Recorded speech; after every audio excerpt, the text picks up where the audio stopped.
Today, we have someone who has $400 million worth of self-storage real estate, the largest newsletter for self-storage, and the #1 self-storage podcast, but it wasn't always that way. I've almost lost it all twice. One was because of my own stupidity.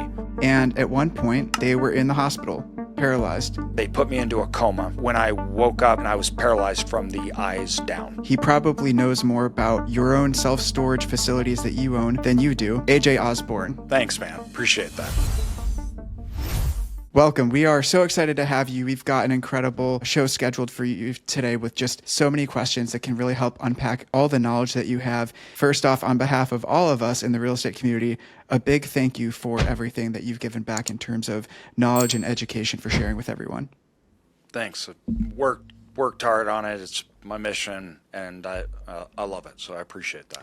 Let's start off with what you were doing before self-storage, because some investors start off when they're in their 20s. You see these young hustlers on YouTube and Instagram doing deals, getting started when they're 18. You started a little bit later, and I believe that you were working with your father as well. You never really had a normal job. Let's go back to where you started and what life was like before self-storage. Yeah, absolutely. So growing up, I was ADD, dyslexic. School wasn't really my thing, right? I wasn't sure what I was going to do to make a living, to provide for my family and everything else. I followed in my dad's footsteps, which was selling insurance. I was an insurance salesman, right? And he did that to get us out of poverty. He grew up in extreme poverty, like not poverty like we know today, poached for food.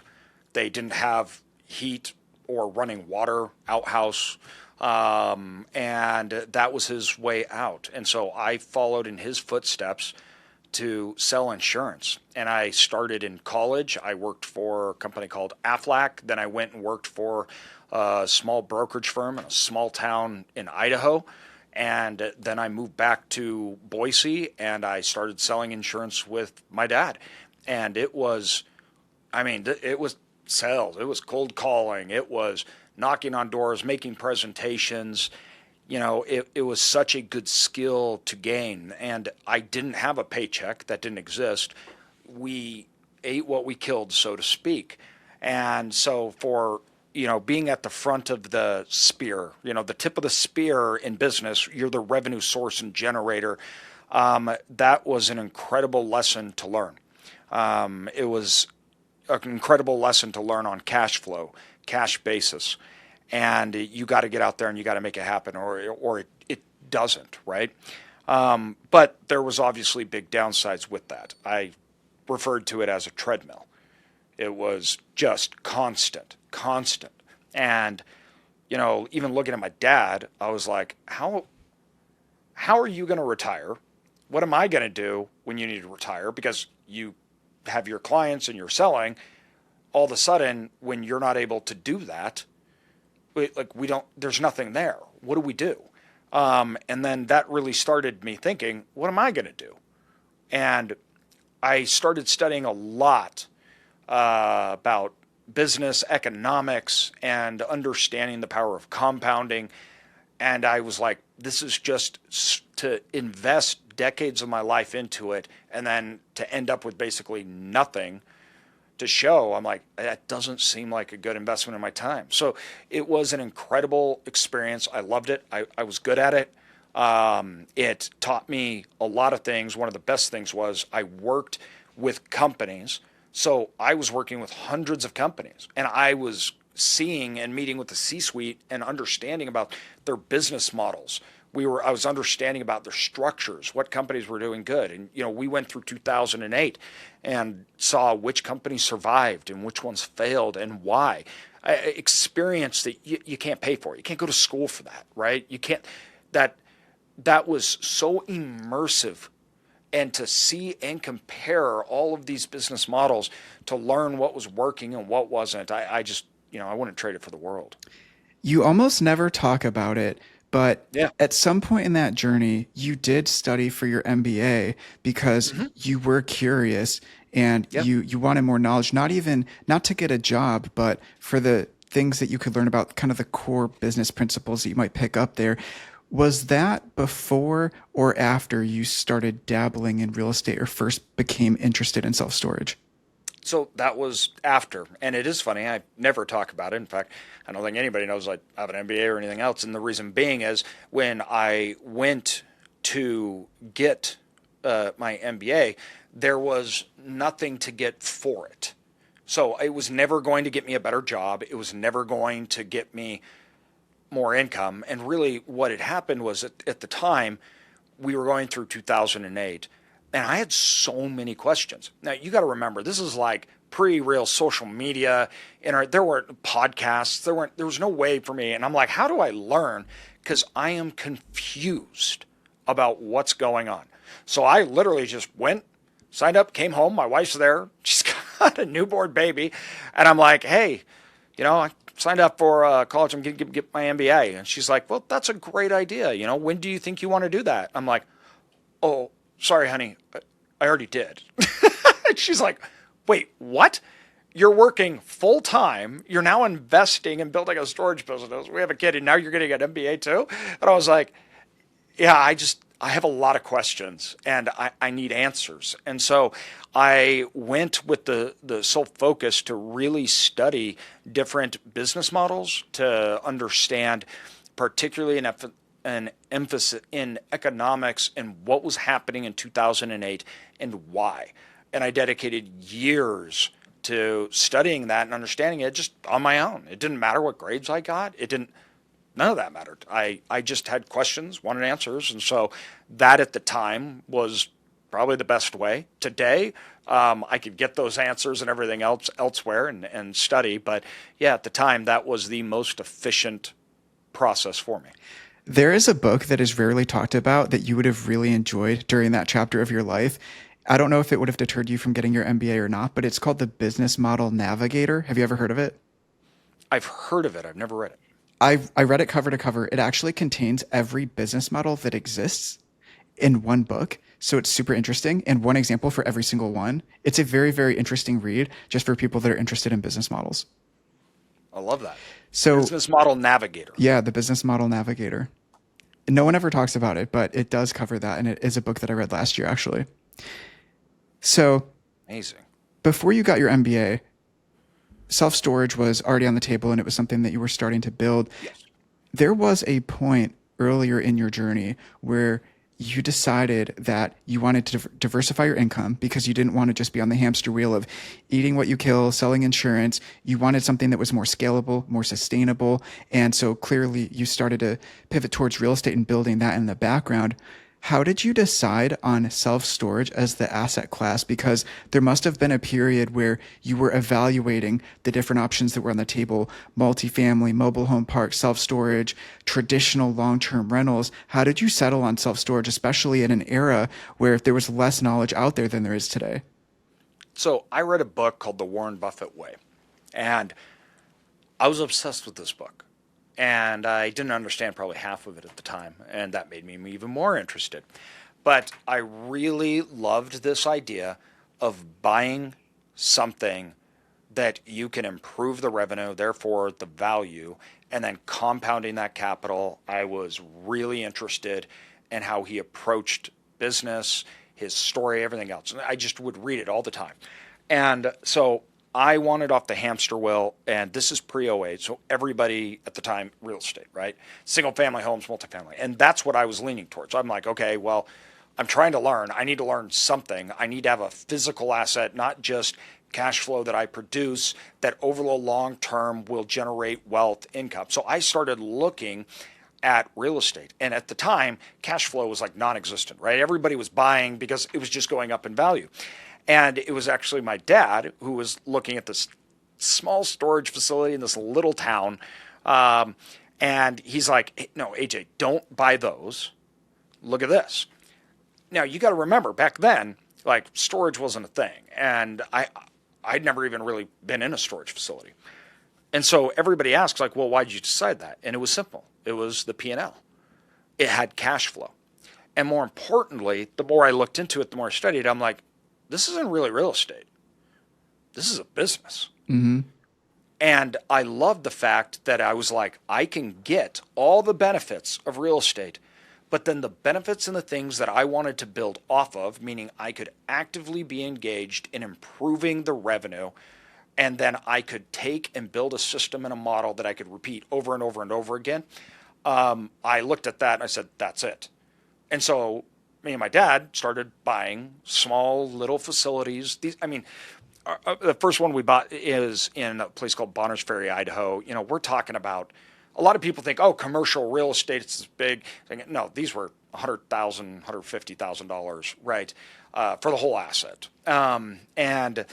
I created and we started buying them and doing a very simple business model.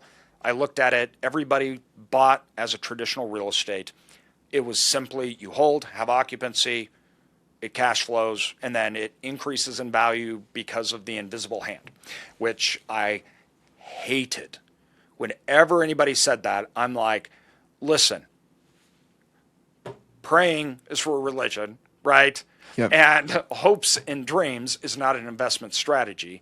So the invisible hand that I can't see or know, and I don't know how it works, that's not a strategy. And so for me, I said, all right, we're going to do something very simple. And this strategy works today in most markets and most small facilities. I answered the phone. We made people pay their bills. And then we were actively engaged in letting people know we were there. That's it. Like in the most fundamental, I broke everything down to the most fundamental. And all I did is I looked at an asset and I said, okay, you're doing $15,000 a year in net profit. If I buy this, can I do these things and will the expenses stay relatively the same? And then will the increase in revenue, gross revenue, make that net income go up? And then if it did, I could refinance it at the same level I bought it, putting 40% down or more. Financing was not easy. Banks didn't want to lend on storage. It was actually really, really hard. And so to overcome that, I did a lot of self-financing. Not self-financing, seller financing. And then I could refinance it, take the money that I'd put in and profit, and then go buy another one. And then I could compound it. And so that was the business model. It was simple. It was clear. I knew what I was buying and why. And that's what we did. We'd go buy. We'd increase the revenue. We'd refinance our money and profits out. We'd do it again and buy another and another. And this grew to $150 million in assets without ever getting another investor. As we went on, the strategy of those three things got better and better and better. We quickly learned which markets were good and bad and why, where we should avoid. We then took our small facilities, we sold those off, and then we moved into bigger markets and bigger assets. And so I loved this simple idea that allowed my money to work for me, that I could improve those still, and I could move up the revenue, because that's what I knew. If I wanted more revenue, there were actions to take. I had to sell. Everything that I'd done prior was cash-based, so it wasn't dependent on the invisible hand. It was something I could do. I could see it, I could figure it out, and then I could improve it. Let the market do whatever the market wants to do. That's not the strategy. And that philosophy worked really, really well. You clearly found a playbook that works and you were able to repeat it and do it and recycle your capital over and over again. And you put out a YouTube video in August of 2025, and it's simply titled, "How Does Self-Storage Actually Make Money?" And you actually take people through a 13-minute journey where you're walking through an actual site at one of your facilities that you had for a few years, and where you put those strategies into practice, and you walk people through, here's what these units actually look like. Here's one unit that is rented for $100, and this one's was rented for $50 because they got in a few years prior. I know that those prices could be increased, and you paid a little bit more for that facility. Yeah. I think it was $2.5 million because it was worth $4 million to you, because That's you right. saw all the revenue that was on the table that wasn't being tapped into by the person that owned it at the time. But Yes. it's so clear. And that's what I call it, money on the table. So Yep. when I look at a deal, I want to see the money on the table. And what that means, to make it very clear, is that's money that is sitting there that's not extracted, that I could extract, that is not dependent on the market to increase rates or drop cap rates or anything like that. I want to go back a little bit because your vision is so clear on what your process looks like today because you've done it so many times and at such a high level.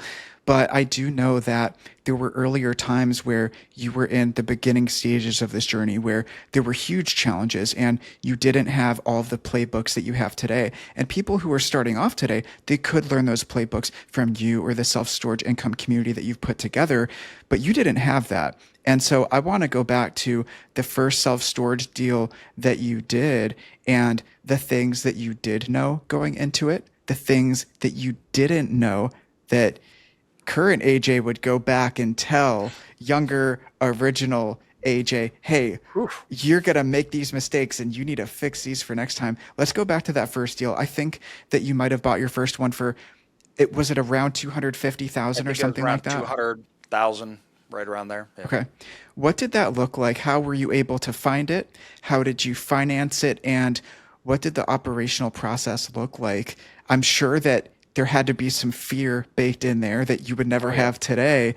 Can you walk us through what it looked like when you were going for that first self-storage deal? Yeah, absolutely. So getting started, there were no books on storage, there were no podcasts, there were no anything else. So it was a trial, by error. And obviously there's so much that I would go back and change. But I look at that deal and I'm like, that's the most profitable deal I ever did, even though it didn't generate very much profit at all for me. And the reason being is everything I learned from it. And so there was a few things that I looked at. First of all, we found it from a broker who was out of Spokane. And it was in a town called Bonners Ferry, Idaho, which I often joke there's more grizzly bears than there are people because I think that's true. It was a nowhere, spot in the northern panhandle of Idaho. I liked it because it was on the main road going into the city. The owner was a traditional owner, just did nothing for it at all. The things that I looked for followed my 3 steps. So first of all, we looked at it and said, okay, people can find you. It's right on the side of the road, right? So we can improve the sign. We can put number up. We can get people to call us, right? And then we can get a hold of them. The second thing was make sure people pay their bills. Well, that sounds so simple. Like people look at that and they're like, duh. But that's actually not true. Most facilities that we find and buy, there's a large amount of people that are not paying their bills. And so let me put it this way. When we looked at it, you're like, you have 10% delinquency rate. Well, you have an asset that has a 20% margin. That's a 50% increase in net income just to make people pay their bills. So we come in, the first thing we do is you have to pay your bills or you got to get out, right? We changed the signage. It was on that main street and that road. And so we made sure people could find us. And then we made sure we set up, and it was literally an admin person that worked for our brokerage that would just answer the phone when people called. But they were there and you could actually do it, get a hold of people when they called. We would answer it. We really didn't understand anything about lien laws. We didn't really understand anything about contracts or valuing it. You got to remember at the time, I didn't know what a cap rate was. That's the method to value commercial real estate. No clue. People didn't even really talk like that or about that. So all we looked at was cash flow. And we knew that we could buy it, pay the bills, pay the debt, and we'd have X amount of cash flow coming out of it. And so we did it. And the things that we learned is, all right, you clean it up and kick people out. There's a few things that we learned really quick, right? There's a definite busy season and a slow season. So during the slow season, you're not going to get any new tenants. During the busy season, you get all your new tenants. And then we learned that in a small town like that, that can take time, right? And so we didn't know or really understand anything like demand. There wasn't tools or ability for us to measure demand. So that process was slow and too confusing. Oh no, people aren't renting. Then all of a sudden, 6 months later, wow, we have lots of people renting. Those things, that experience and learning that, it was kind of a roller coaster of fear. Then, oh, this is great. That, figuring out how it would work. We learned you got to be careful when you kick people out. You got to make sure there's demand, and you got to learn how to get people in. And then two, there's just a natural cap. So there's only so many people in certain markets. There's only so much storage, and there's only so much that people will pay in certain markets. And those are all things that we didn't even look at prior, right? And that's where, after that one, we started buying still in small towns but bigger towns, and I really learned the lesson of you do not fight the market. So the market and demand is the first rule. Demand, demand, demand. Because I can change those things. I can answer the phone, I can market, I can do all those things, but I cannot change demand. And so after that, we started to really shift, where we said we can buy that facility that needs to be turned around, but the market needs to allow for it. And so then our first focus, right, we found an underperforming facility, but then we would look and say, the market demand is either a go or no go. I don't care almost about the facility at all. Then from there, we would look and try to understand the facility. None of those things we were looking at, we weren't measuring, there weren't tools to, nor the understanding to. And that is massive. I say this all the time. You could be the expert in self-storage, and you can buy in a bad market and you'll fail. You could be an idiot in self-storage and buy in a good market and you'll be successful. So I said, I don't want to be like thinking I'm good enough. No, I want to be in a position where I will succeed no matter what. And I call that my margin of stupidity. I need to be able to be stupid and still be successful. And then if I'm smart and good, that should be able to take me to the next level. And so that margin of stupidity really started to build out that next phase of our business, and running it is, where are we buying that I can be stupid and still okay? I love that, and that should be included in every business book that is taught in MBA programs. If you spend enough time in real estate, you start realizing that some of the most useful lessons don't come from books or podcasts. They come from conversations with other investors, talking through deals, mistakes, and decisions that you only face once you're on the journey. The Launch REI Newsletter is where we share those insights, the takeaways from our podcast guests, lessons from inside our mastermind community, deal breakdowns, and the patterns that we're seeing as investors grow. It's free, quick to read, and built to help you make better decisions as you scale. You can subscribe at the link in the show notes. I want to take 30 seconds and say, if you had a 30-second phone call with the version of you that was buying that first deal before you did it, and you only had 30 seconds to talk to your old self on a phone call, what would you tell yourself that you didn't know, that you wish that you did, that you would have told that earlier version of yourself? Because that's where most people are starting off when they're buying that first facility, right? Yeah. Nothing that would prevent me from doing it. So that's first, okay? But if the first thing that I would ask, right, would go immediately back to demand, I would simply ask, what or how occupied are the other facilities? How has that looked in the past?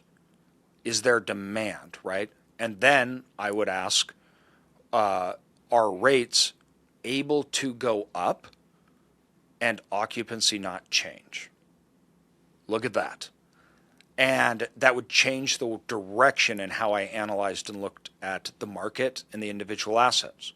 It's not, occupancy isn't enough. So a lot of people get this confused. High occupancy means high demand. And the problem is, though, if you sell a 10 by 20 at $10 a month, everybody will buy it. If it's free, people will just take it. That doesn't necessarily mean there's demand, right? So demand has to correlate between the price of what you can charge on that unit with occupancy. So if it's 100% full, but I raise prices at all, everyone leaves, that's not good. That's really, really bad. So the understanding of the correlation between occupancy and rates, that's all I'd ask. Are the other facilities occupied? What are the rents in the market? And if they go up, will that occupancy change or go down? Because that tells me that there's excess demand. So I can kick people out and there'll still be new people to come in. So I have 15% people that aren't paying. If they leave, how long is it going to take me to fill up? And can I fill up that extra 15%? Which I had no idea at the time. I didn't know anything. One of the big things that we did look at that I think was good was the CapEx. I didn't know anything about construction. I wasn't a real estate person, so I avoided that at all cost. If it needed work, I didn't want it. I wanted operational inefficiencies, not physical inefficiencies, right? And so if I also on that call, right, I would ask myself and say, okay, how are you marketing? This seems weird, but back then, right, websites were not a thing in storage. Nobody did that, right? And so it was just a phone number. And so then I would ask, can you market online? Because that was a population that was not being served, right? So if they went and looked, there was no such thing as finding a facility online. That way it would have increased my demand in a way other competitors did not have the advantage. So I think those two things would be the demand that's there, and then how do I change that demand for me? If there's 100 people looking for storage and there's 200 units, how do I make sure that in the whole market that I need to fill up 30, that 50 of those people find me and they don't find the other people? Because now the overall demand for the market for me is 50 people or 50%. And so I can artificially change the supply and demand based upon if people know. In a perfect market, you think, oh yeah, there's 5 facilities. They each need, all together, if there's 100 units, there's 100 people that need them, right? So that's perfect supply and demand. But the reality is that the person that's looking may not know that 3 of the facilities even exist. So to them, there isn't 5 facilities. That changes the inherent supply and demand of that person. So I would have asked immediately about marketing online. How do you get your name out? The next thing that I would ask is probably on the finance, because that one we went and used a traditional bank. We had to put a lot down, anything else. I would have asked, will the owner be willing to carry part of that note, right? We started doing that later on a lot because we had to, not because it was something that we learned. Literally, they couldn't sell unless we did that because the banks wouldn't fund it, on and on and on. So we did a lot of things like a roll-up model, right, which that wasn't a thing. We just stumbled into that business model because the economics of it. Then the second thing was seller financing, which wasn't a thing. It's not like that was something we learned. It was just we had to do it because of the situation. So if I could have done those 3 things right out of the gate, I think that would have put us in a way, way better situation. Those are great pieces of insight for people that are in the earlier stages of getting their first or second facility for sure. So thank you for sharing those playbooks. It's a little bit like Interstellar where you can knock a book off the shelf and hope that the old version of yourself reads it. That's why I'd ask questions, not tell. Right. I'd ask questions. Go explore these and find answers, because the exploring to get to the answers is what's important. It's not the answer. It's how the information you gather when coming to the answer. Very, very sage advice. That's really good advice there.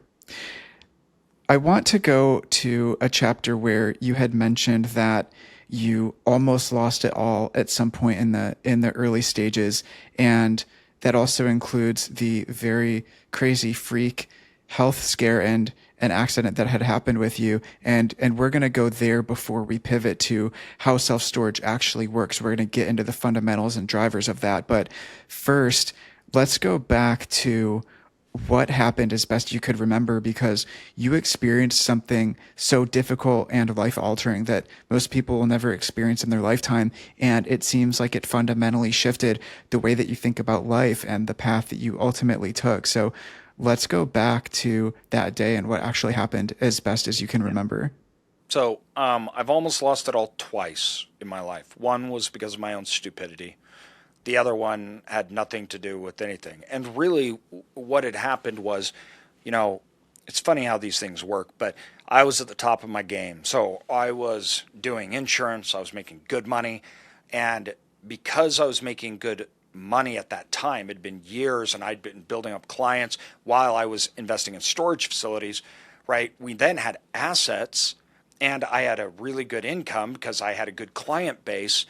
And funny enough that I had to build my company to run without me because I wanted to work. The reason being is we didn't have investors. So my income from that company, if I didn't have that, I'd have to take it out of my storage building business, which wouldn't allow us to grow. So just because of the nature of it, we built the storage business not needing to pay me, not needing to do any of that. And I hired people instead of me working there. And so, I was headed down to a PGA tournament. We'd now been doing this for 12 years, so maybe 15 years actually at the time. And I was at the top of my game, I was making great money on my insurance stuff. I had this portfolio of storage facilities, and I was just rotating the money, investing and growing it. We just literally had our fourth child. Like, I was on top. And so I wasn't feeling so hot. And that night down in California, I'm like, I'm going to go for a run. And I went to go for a run, and I'm like, I am so out of shape. I can hardly run. And that was weird to me. I'm not like that. And the next day I went home, we were planting trees, and my legs were just killing me. I'm like, I don't know what's going on. I'm in so much pain. And I'm not a guy that takes medicine or goes to the hospital or anything. And I was like, babe, I need to go to the hospital. She's like, why? And I'm like, I don't know, but it's not okay. We went, they ran tests on me. Like, dude, you're totally fine. Go home. And there's nothing wrong with you at all. I'm like, okay. Walk outside. I'm like, there is something wrong, but whatever. I go home and get in the bathtub because I was just in so much pain, and I went to get out. My legs didn't work. I called to my wife, and she came running in and pulled me out, took me to the hospital, and where they argued for a couple days what was going on and why my legs all of a sudden stopped working. As they were arguing, that paralysis was moving up. And so I was becoming more and more paralyzed by the hour. And then they figured it out right before I stopped being able to breathe. And they put me into a coma. And when I woke up, I was attached to life support machines keeping me alive. I couldn't speak, nothing, and I was paralyzed from the eyes down. I could only see just past the end of my bed. And they knew what it was, but there were no answers. So I was stuck on machines for months, and then they moved me. I finally started to be able to breathe on my own after 2 months, and they took me off the ventilators, and I moved to live in a rehab facility where I was going to learn everything over again, how to talk, everything. And then from there, they sent me home paralyzed in bed to live at home in bed with no answers. Will I ever walk again? We don't know. It was good luck. The only thing we can do is keep you alive, and we'll see if you ever recover. I was fired from my job while I was in the hospital because obviously, it's not like, I don't mean that necessarily as a bad thing. Yeah, it's bad. It sucks. But they didn't even know if I'd leave the hospital. We went through month and a half, almost 2 months, where we didn't know if they were going to pull the plug or not. So we didn't even know if I was going to live. And so I lost all my income, my entire life's work building clients and building that skill set. Everything was gone in less than 24 hours. And then I was at home with 3 kids under the age of 10 and a newborn baby that my wife had, unable to work, do anything. My brother had to come in, and he lived with us to help take care of me and the kids. And I was 33 at the time. And the going from top to as the bottom as you can get. There was no lower point in an instant. And if it wasn't for my real estate assets, my cash flowing assets, I don't know what we would have done. We would have lost the house. My wife would have had to try to go get a job to pay the bills with an infant and a paralyzed husband and 3 kids. And so I say all the time, self-storage saved our lives, and it did. It saved our economic lives, our whole life and our way of life and everything. And we didn't have answers. We didn't know. We didn't know what would ever happen. After a few years, I was told I would never walk on my own ever again. So I was in rehab, still trying to walk, and they're like, you'll never be able to walk without help, right? So I stopped going to rehab, and it was probably 4 or 5 years after I started to get to a point, just working with my kids and being at home, that I could walk on my own.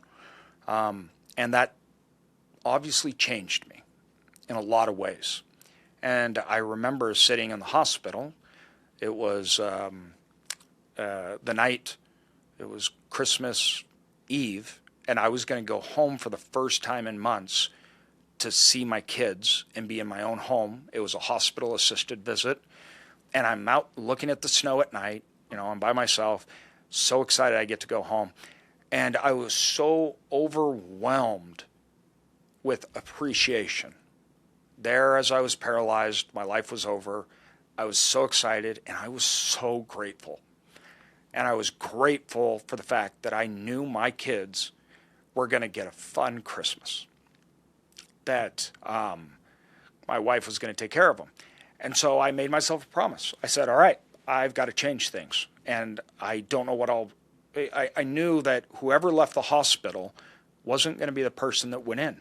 I don't know what that means. And I thought it's going to be either AJ in a wheelchair, which by that, I don't mean actually, like, I knew I was going to be in a wheelchair. I meant the mentality of it. Is this who I am? Or it's going to be something else. That something else, I don't know what that is. And so I thought, I'm going to change things. And the things that I changed was I was so grateful, I need to share those opportunities with others. And so I promised myself that I would teach others what I knew and what got me to that point, and that if anybody ever wanted to, I would allow them to invest alongside us. And so after in the hospital, after that point in the hospital, I started up what was originally a blog at first, but essentially self-storage income, which was where I talk. I learned really quickly I'm horrible at blogging, so that ended fast. I had to do other things like a podcast and different stuff like that. And then I opened up and I created what was called Cedar Creek Capital, which was our firm that allowed people to invest alongside us out of a wheelchair. And after I'd lost my job and everything else, so I was starting from scratch. And then that's what I have done every single day since that point now, almost 9 years, where I have taught people everything that I know. Everything I know is given out for free. Education, everything. I wrote the 2 best-selling books, which are huge. It's like, here's exactly what to do. Like, there's no paywall, nothing like that. And then I allowed people and investors to come in to have the opportunity to invest alongside us. And I've been building that company and the other one. And then I created the communities. If people wanted to join, that we would basically hold their hand and do it for them. And it's simply because I made a promise. I spent all my money in teaching others and building these companies that I've never taken a profit from Cedar Creek Capital, our investment firm. And I spent, I don't even know how much, just freely giving out information. My wife literally came and she's like, you got to like at least charge something for the communities, because she goes, we're spending like $20,000 a month for you to teach people your secrets. So, no, and she's like, just don't drain our bank accounts. But that was my mission. So I was really passionate about it. And that kept me going. That kept me having a new purpose, a new reason. I really didn't want that to become my life and to become me. So I had to use it instead of it using me. And that's all I had. Real estate is a team sport. You can grow so much faster if you're in the right room. The Launch REI Mastermind is a curated space for investors who want to move from hands-on execution to professional portfolio management. This is your personal board of directors. Inside, our conversations go beyond the tactics. We cover the decisions that actually change outcomes, structure, tax strategy, and capital allocation. If you want to build alongside a vetted peer network designed for the long term, apply for the Launch REI Mastermind at the link in the show notes. The way that you were able to come out of that and be able to build everything that you have and to share as much as you have, you've positively impacted well over 100,000 people. So we're all grateful for the things that you've built and for you to have bounced back from that. But nobody more grateful than your family. And it's really great that you were able to come back for them. On a lighter note, we're going to do a very quick pivot to some fundamentals about how self-storage actually works and what drives it. And then we're going to shift into the next wealth cycle. As you've said, there have been 3 major wealth cycles in self-storage, and we are now entering the 3rd one. We are about to get into that. But first, let's talk about what actually drives self-storage, particularly what drives demand in self-storage. So first thing is, people think that self-storage is just because we're hoarders, which is not wrong. We are, but the actual what drives storage, and this is what everybody missed. And everybody, prior to 2008, everybody thought storage is weird. It's a fad. It's going to go away. Most people invested in storage as a land hold until they could do something that would actually make sense or profitable, but they didn't even believe it would be around. What they missed was self-storage is a symptom of 2 economic principles. And, well, an economic and a policy principles. The economic principle was that land and housing was getting more and more and more unaffordable. And that would continue. Houses were shrinking. But more importantly, it's that the regulations and how we use space changed. The economics of space started to change in the 80s and the 90s. So we have all these restrictions on land and homes.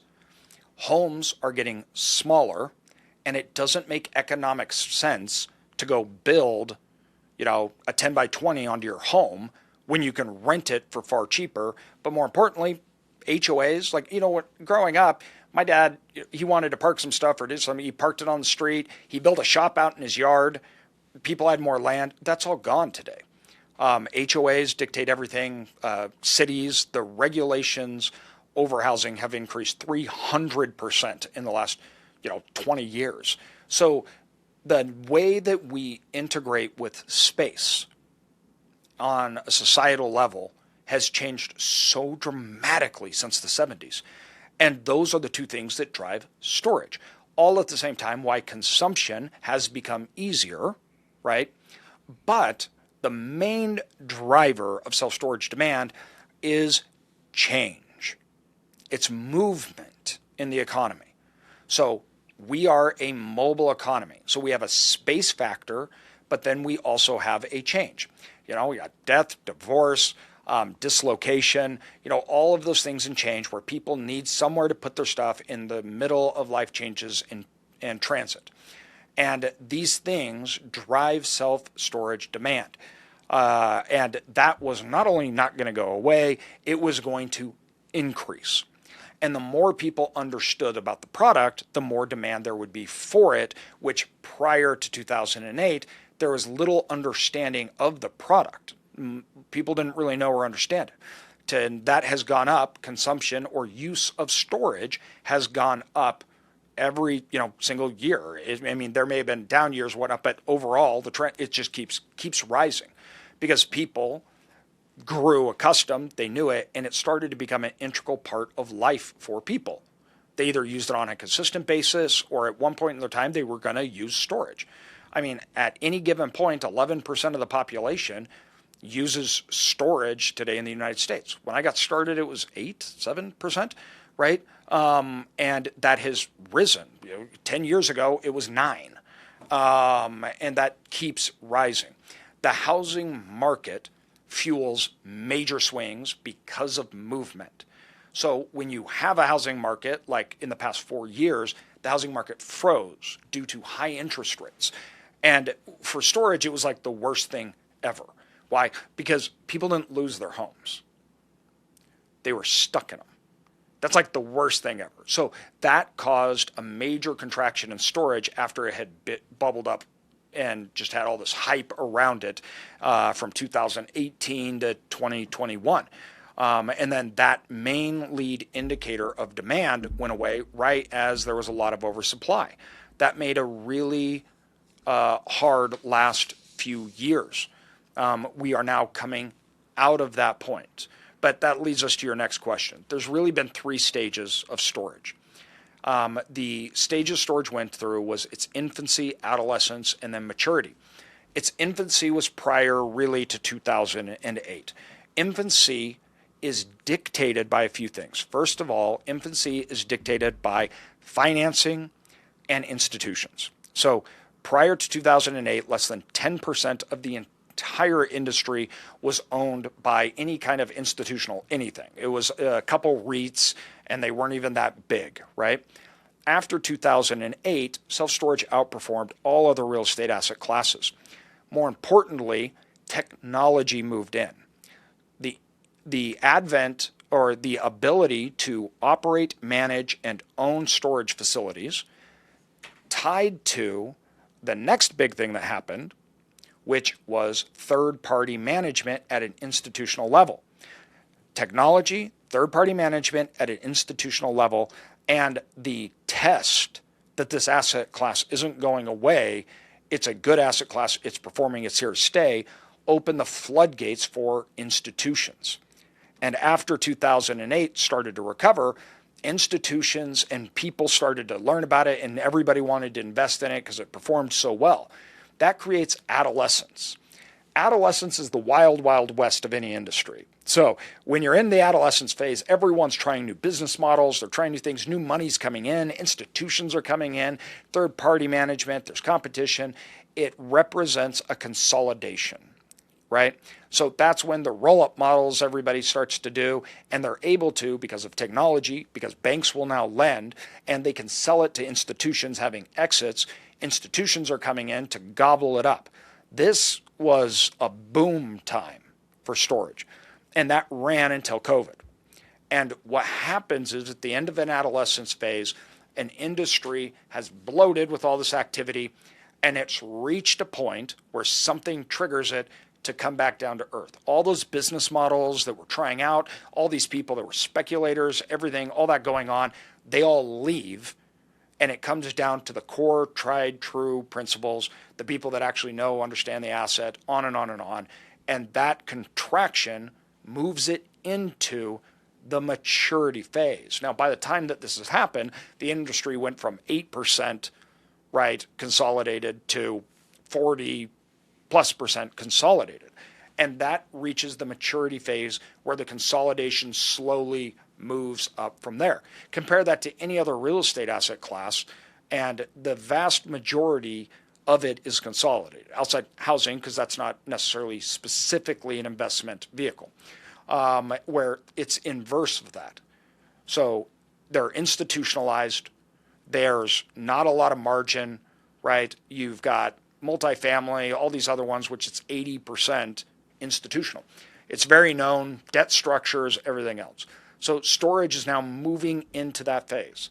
That's probably another 10-year phase to start to match up with more of the matured asset classes that act and function that way. And we're now moving into it after the contraction, the come down to earth. This is not recession proof. This is not something that just always goes up And this isn't the wild, wild west. We got to come back down to reality. And we're now coming out of that contraction phase. Speculators are gone. They're not doing all that crazy stuff. And institutions are still involved. Banks will loan on it. But it's more solid. And it's more understood and known. You recently said that you and your investors want to deploy over $500 million worth of capital into self-storage over the coming year. You must have such a high level of confidence that the next wealth creation cycle is 2026 to 2030. I do, because the numbers all show it. So I wrote in 2021, I wrote a white paper and I put out the self-storage bubble. It was, nobody had made a bearish case on self-storage, and here I am, the number one voice in self-storage, the best-selling books and everything, and I'm like, hey everybody, we're in a bubble and it's going to get bad. This, went viral. A lot of people started. I started consulting with Morgan Stanley, other banks, because they're like, whoa, looking at my data, and I explained to them what was going on. And sure enough, the next year I explained housings were going to stagnate. We were going to have inflation. We have oversupplied. The numbers that we're seeing that have risen so fast are not due to fundamentals. They are due to outside things coming into the industry that won't maintain. So when those things come back down to earth, you have this gap. And when that happened, I also wrote I said, okay, we're going to move into this phase and it's going to take years, but we'll start coming. I said, 2024 will probably be the bottom, and then we'll start to move out from that, which, 2024 into 2025, we really saw bottom. When I say bottom, I mean value on the market, but also rental rate declines, occupancy, stabilization, everything like that. And you saw a massive drop in development, just died off. Then what we saw in 2025, so we had a freeze. Like, people weren't selling deals on the market. 60+% of all deals that went to the market didn't even sell. The bid-ask spread was astronomically different. Self-storage operators were so used to getting crazy high prices for even crappy, bad location facilities. Nobody could sell. Nobody could do anything. So the whole market froze. Rental rates were going down. It all stabilized in 2024. 2025, all of a sudden people had to sell. Real sellers, they had to sell. And we started to see that volume of activity come on board and people start to dispose of assets. We saw developers that had opened up in 2024 because when they started, it was boom times. And then they opened it up. Interest rates are 3 times as high. The market's not what it was. And now they're writing off debt. And, they're either going to lose the property or they have to sell it. Stabilized storage facilities have really large margins. We're the lowest defaulting asset class of all commercial real estate assets by far. But the speculators and people like that, no. And then people that really want to sell, they end up selling, but they're doing it at a much lower valuation. It went from a 4 cap to small markets, things like that, up to an 8 cap. But they have to sell. At some point, a seller's got to sell. That all started to kick in 2025. Now, the driving lead indicators that show us where the industry is at and what's happening are a couple things. Once again, I'm talking about, I talk about extrinsic value, which means the price of an asset on the market, just what it'll sell for online. Intrinsic value is what I focus on, and the drivers of intrinsic value, revenue, demand, all that stuff. What had happened is after 2024, development takes 3 years to catch up. So development started to crater. Development always stops, usually when the turnaround begins, because it takes that lag time. But then it's off for a long time until things turn around, then it turns back on. This creates swings. So the oversupply that was happening is now drying up, and they are developing nothing, right? And so now you've set a new low for demand. So when demand rises, you're already behind the ball, and that creates higher occupancy and higher rates. That's how it works, the swing.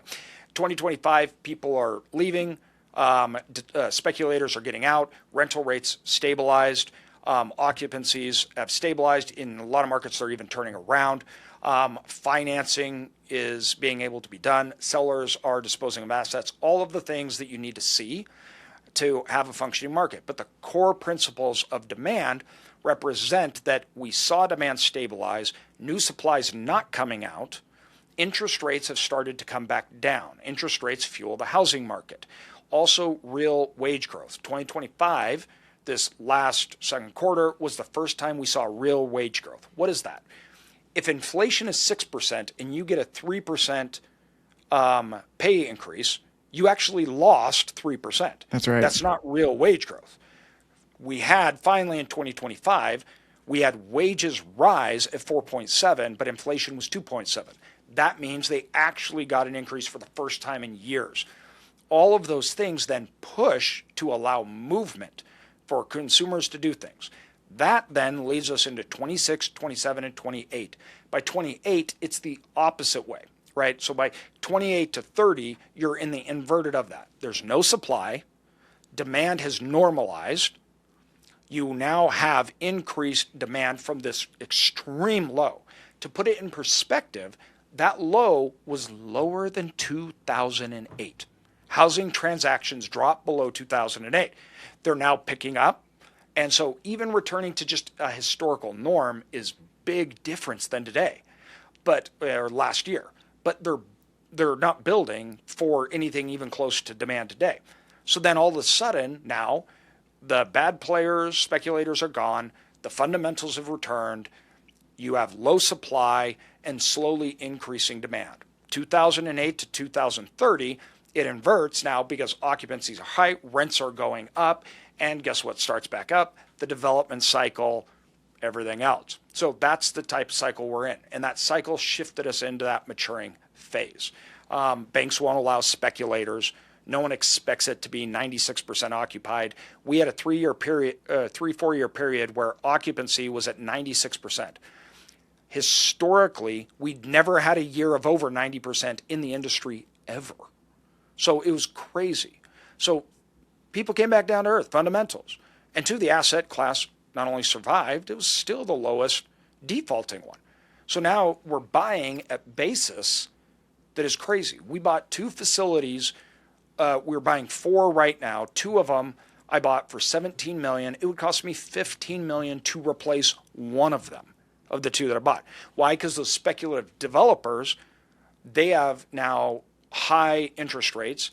The occupancy and rents are what they were. So the bank's like, you got to put $3 million in because the debt coverage ratio is off, right? They're like, I don't have $3 million. We're walking away from all of it because I don't want to risk more money. I don't want to lose. It's already been years. We're out.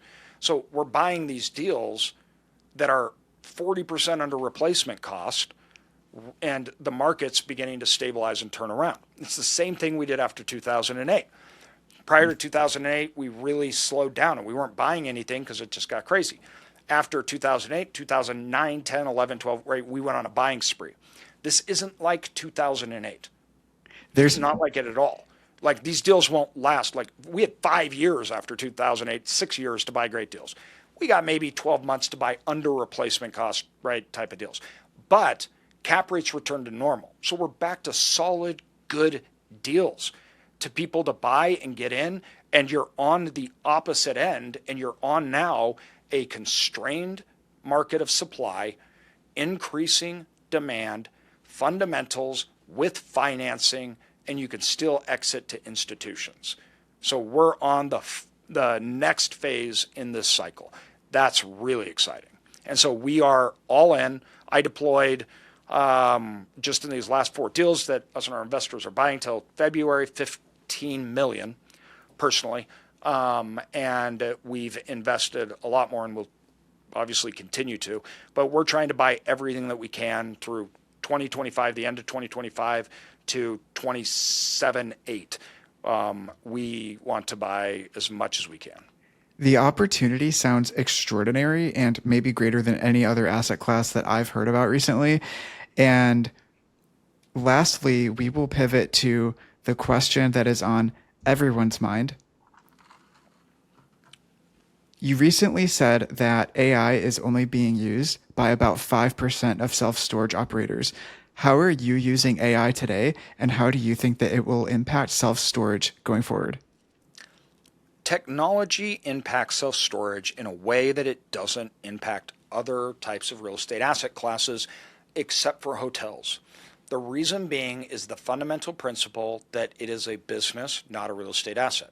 So we have movement. People find us online. It's on demand. I need self-storage. I need it now. We have short-term contracts. We manage. More importantly, we do something called rate management and dynamic pricing. People have probably heard that if you're on an airplane, every seat is a different price. That's how it works in storage. Every unit is a different price. So not all 10 by 10s are $200, right? We do that through technology. Street rates and in-place rates are not the same thing. You have storage facilities that are selling a 10 by 10 if you want to buy it for $100, but then you have people that are renting it that are $150, and that's the rentals. Why? Because demand for storage is different once you move in. When you are looking for storage, you're very price sensitive. Once you're in storage, you're not. You're very inelastic. The cost of moving your stuff out is more expensive than the rate increase you're getting. So people don't move. So this leads us to be able to do rent management and dynamic pricing. I have spent years working on building out technology and infrastructure in our industry, which includes external, like we've been working on property management systems, the actual software that you look and analyze markets, right, et cetera. Internally, I've built what we call our brain. And our brain takes all of this data, and then we utilize AI to actively monitor the changes and in real time update, to pull all this mass data that before you just couldn't analyze, and to look then at things like pricing. So this is a big change for things like that. Now, some of these tools that we do, they're publicly tools, people can use them, right? It's because they're sold as a property management software system, everything else. The other part of AI that comes into storage is it reduces the need for people, right? So you can streamline operations. You can monitor facilities in a way that you couldn't before. There's actually AI cameras that are watching and looking, and when things are off, they send alerts. They're doing all of this kind of stuff. We were one of the first facilities in the world, us and Travis Botkin, to put in a technology called No Key, which was keyless technology. That means you rent on an app, you get into your unit, doors, everything from an app, not using a key and a lock like we traditionally did. Well, this allows us to see when people come in, come out, we can see utilization, etc. So we can look at this data when before you had so much data, it didn't matter, you couldn't tell anything about it. AI now tells us. It also helps us on our internal operations, underwriting. It helps us do asset management. It helps us analyze markets in ways that it would have required a lot more people to do, and very sophisticated people. The thing that I love about this is it takes things that only the biggest companies could have done to everyday people.